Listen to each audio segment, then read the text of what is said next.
अरावली हटा दीजिएगा, दिल्ली वाला सब तबाह हो जाएगा, दिल्ली को तबाह करेगा सब। हमको लगता है ना, पहली पानीपत में दिल्ली बच गया था, दूसरे में बच गया, तीसरा में, अब की बार में दिल्ली नहीं बचेगा। ये मुगल बाबर झाबर कुछ नहीं कर पाया सब, जो आज हमारे पर्यावरण मंत्री करे। दिल्ली और ठंडा हो जाएगा, दिल्ली में गर्मी और भयानक हो जाएगी। उत्तराखंड वाले तबाही के लिए रेडी रहे।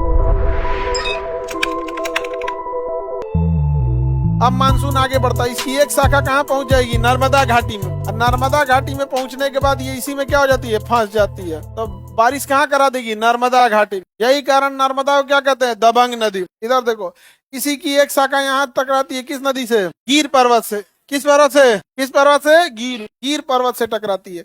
जब गिर पर्वत से टकराती है तो बारिश कहाँ कराएगी? सौराष्ट्र में। क्या कच्छ में बारिश कराएगी? नहीं कराएगी, कच्छ में बारिश नहीं कराती है।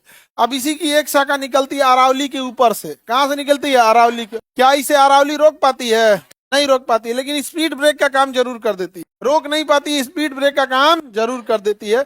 और थोड़ी वर्षा जाके कहाँ करा देगी? दिल्ली में। थोड़ी सी वर्षा कहाँ कराएगी? दिल्ली में। दिल्ली में बारिश करा देगी यहाँ पर। और रायसीना की पहाड़ी है दिल्ली में। अब बताइए, अब आगे बढ़ते हैं। रायसीना की पहाड़ी बहुत बड़ी तो है नहीं जो रोक पाए इसको। बताइए यहाँ कौन पर्वत है? पूरे हिमालय बोल लीजिए, है कि नहीं? पूरा के पूरा हिमालय बोल लीजिए। तो यहाँ सीधे जाके टकराता है किससे? हिमालय से। अब उत्तराखंड में बारिश कराएगा। और उत्तराखंड में कभी इतना जोर से बारिश करा देता है, उसे कहते हैं बादल का फटना।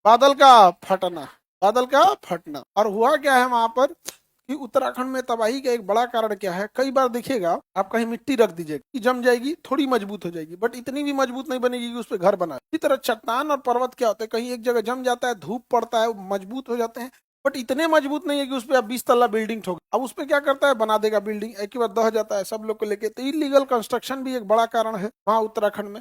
और यहाँ अरावली अगर अभी कटने की बात चल रहा है, हटा दीजिएगा तो सीधे पहुंच जाएगा। उत्तराखंड वाले तबाही के लिए रेडी रहेंगे, समझ में गया?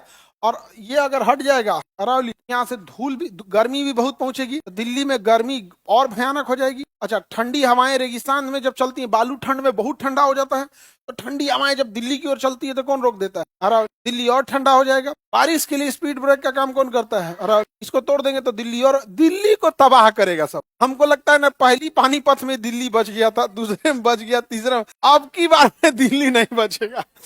पानीपत की लड़ाई में ही मुगल बाबर झाबर कुछ नहीं कर पाया सब, जो आज हमारे पर्यावरण मंत्री करेंगे। समझ में आ गया कि नहीं आ गया? किसी को दिक्कत? उसको उजाड़ने के चक्कर में दिल्ली वाला सब तबाह हो जाएगा सब। ठीक है भैया, आप दिल्ली वाले तुमको बुझाइए नहीं रहा है, तो भारत की पहली राजधानी पाटलिपुत्र थी, आओ अब यहीं पे मगध। क्या बनेगा? मगध। अच्छा, बिहार का भी नाम क्या होना चाहिए? मगध क्या होना चाहिए, लेकिन नाम बदल, अरावली का नाम बदल, काटने कुटी में कोई दिक्कत ना है। आज नहीं कौन चीज रहे सूझता है ना सरकार को, क्या करे? कभी नोट बदल दे, लग लाइन लग, पलट एक पलट, अब अरावली है तूर देंगे भाई, कोई ना, ठीक है गंगा नदी रोक देते हो भाई, तनी मनी समझ में आता है, नहीं समझे?